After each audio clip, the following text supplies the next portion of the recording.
regroupant 220 000 membres.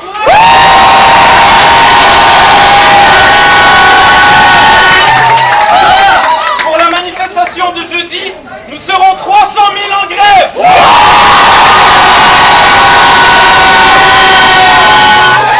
C'était un argumentaire soutenu par un nombre de manifestants et de sympathisants de jour en jour plus imposant. A-t-on eu le droit au démantèlement de cet argumentaire? L'État nous a-t-il seulement fait l'honneur minimal d'analyser nos solutions pour tenter de nous montrer que nous avions tort? Non!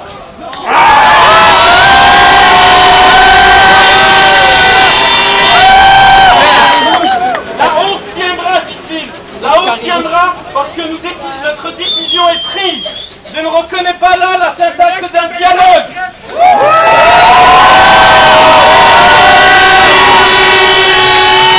Parce que la décision est prise signifie parce que nous, l'État, détenons le sceptre.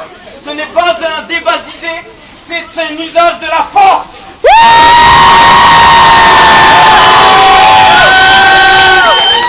Après tous les débats de fond, toutes les discussions, toutes les remises en question et toutes les réflexions que le temps de grève nous a permis d'avoir, après un attelage rigoureux de nos idées aux oreilles sourdes de ceux qui ont le devoir de nous représenter, nous en sommes réduits à l'obligation de jouer au triste jeu des rapports de force.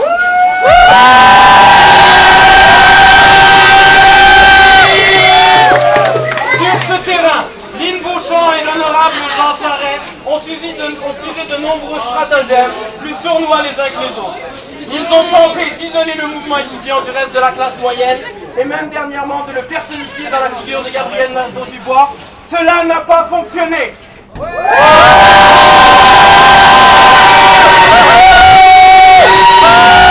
carrés rouges font à présent partie du paysage montréalais, et des images comme celle de la manifestation familiale ont prouvé que le mouvement n'est pas seulement étudiant, il est large, il est social, il est global, et ça crève les yeux.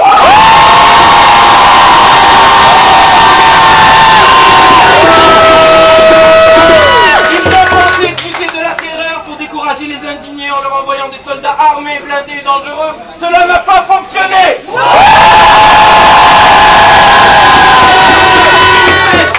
On leur a tenu tête, on a fait front étudiants et étudiantes ensemble, refusons de courber les chines sous la menace d'une chose aussi peu intellectuelle qu'une matraque.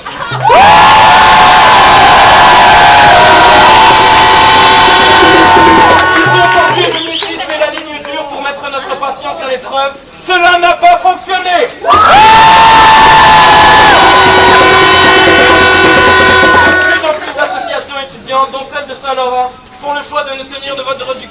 production tant que l'État refuse de négocier et de nous faire une proposition. La grève ne tombera pas, la balle est dans leur camp.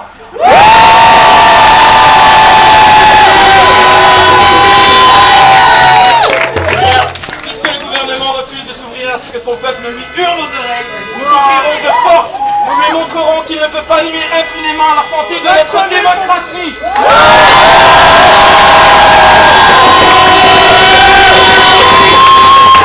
Nous le lui avons dit et nous lui montrerons qu'un gouvernement ne tient pas en place contre le gré de son peuple sans le soutien de son peuple. L'État n'a plus aucune arme contre nous. C'est à nous maintenant d'augmenter la pression.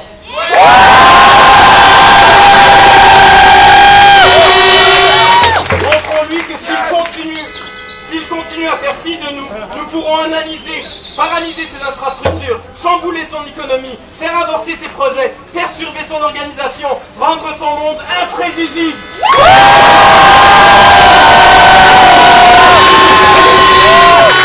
Il faut rendre son trône inconfortable. L'État se croit trop solide. Faisons-lui goûter à la précarité qu'il veut imposer aux plus faibles d'entre nous.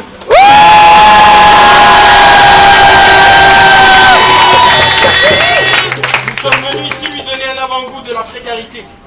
Ici, c'est le bureau de Jean-Marc Fournier, qui a été ministre de l'Éducation en 2005. Enfin, il y a eu la précédente grève. Et aujourd'hui, il est ministre de la Justice. De la Justice.